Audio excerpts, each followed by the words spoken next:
Hey, I'm Joe Galvin, Lieutenant for New Jersey Search and Rescue.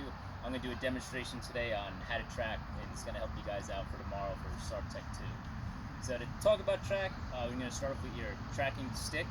You can either make one, or I like to use a trekking pole. I like using this because I'm carrying it anyway, because I use it for my shelter building, so save on weight. It's just something I like to use. The next thing we're dealing about tracking, we're going to talk about something called keep the track between you and your light source. So what that means is there's a couple ideal times during the day to actually track. It would be early morning or later afternoon when the sun is at that low angle. So what I mean by that is, if this is your horizon, when that sun is at that low angle, it's going to elongate those shadows. So it's going to make those tracks pop a little bit. Versus when it's up around noon or 1 coming dead on. We're usually not in control of Mother Nature, so you could also use an artificial light, which could be your flashlight, headlamp. It might be easier with another taskmate. So when you're actually tracking, they're shining it on you, creating that low angle light. You could also do it yourself, holding one arm with the artificial light, just a little bit more challenging. The next thing when we actually go to track, you're going to hear two different things. You're going to hear stride, and you're going to hear print. So when I say stride, that's going to be heel to heel. So when I walk, it's going to be from heel to heel. That's your stride. You can hear the term print or track. That's the actual footprint. The stride you're going to want to mark on your tracking stick, and we'll get with that. There's going to be, using your tape measure, there's going to be 4 measurements that you actually have to measure. It's going to be the width of the print itself, 3 widths, the width at the ball, the instep, and the heel. And then we're also going to get into how you mark tracks, whether it's full, it's going to be a full circle, and also if it's either left or right. So you can see this one being a right foot, I have a tick mark, and if it were to be a left, we have a tick mark. To pass the station, you have to indicate 10 out of 10 tracks and understand what sign cutting is. So when we get into sign cutting, once you have your 10 out of 10 tracks, you're going to have that direction of travel. That's what we mean by sign cutting. You also want to think of it as far as leading up to tracking. So when you're on the trails, thinking about the flattened grass, leaves overturned, we're trying to get that direction of travel because reporting that back could really support the search and turn into a new direction. So right now I'm actually going to go about how you're going to perform this at tomorrow's evaluation. So I've come in and I've recognized the track, I've recognized the print. So we're going to do our best not to disturb the evidence or as much of the surrounding ground. So the first thing I want to do is I want to get a measurement of that track. So while I'm not touching it, I'm just going to hover. I'm going to get a quick measurement. Let's see, about 7 3/8. So I'm going to get 3 widths. Remember, 4 things to measure. The width of the ball, I'm looking at 2 3/4. Width at the instep, 2 1/4. And the width at the heel is 2 inches. I'm going to write that down. At this point, what I like to do also is on my tracking stick, you can use rubber bands or you can use O-rings. I like using O-rings. What I'm going to do right now is slide my first O-ring.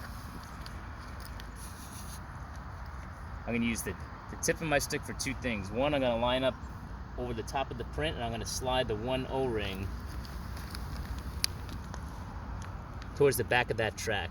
It's going to help me as I go forward to actually indicate if I see other tracks, am I still on the right one that I want. So this is kind of just checking in on that. So once I've got my print, I've got my measurements, I'm going to be keeping an eye out and I see that I have one more track. When you get your first track, you might not know if this is right or left. You might need that second track to understand which stride is going. So now that I have that heel, what I'm going to do to indicate the stride is I'm also going to use the point of my stick. I have another O-ring up here a little higher that I'm going to slide back.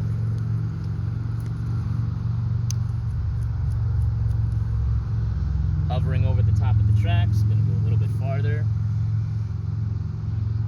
And at that point I've got a stride. Now that I can see this is a left foot, this is my right, these happen to be 2 full prints, we're going to fall back to actually marking this out.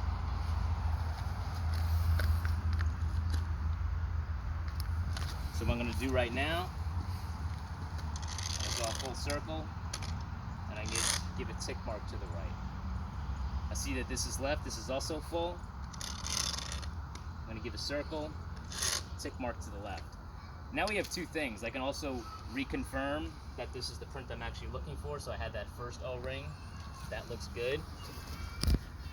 Now that I have the stride, which remember is heel to heel, now we want to start searching for other tracks or other strides. So when I have that O-ring, we want to do a swivel of about 60 degrees. So as I'm swiveling, one thing to also make note of is actually keeping your eyes focused on your tracking stick. You can easily get distracted with the surrounding area, so you want to just really be focused on that and really pay the attention to detail. So right now I'm going to swivel, hovering over the track. I think I see something right there. I'm going to come over. Looks like a right. Draw a circle and make that tick mark.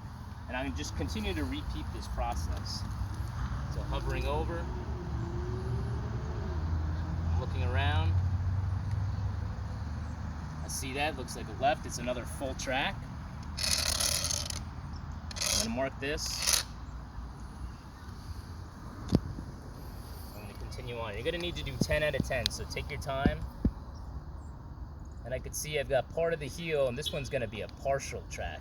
So instead of actually doing the full circle, what we're going to do is we're just going to do the half circle. Again, I still want to indicate whether it's right or left. So now that we have that, we're going to still continue doing that 60-degree sweep.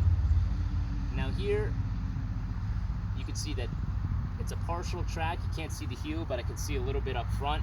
We still want to mark that out. I can tell that it's left, and again, this is a partial. And we want to continue on for 10 tracks.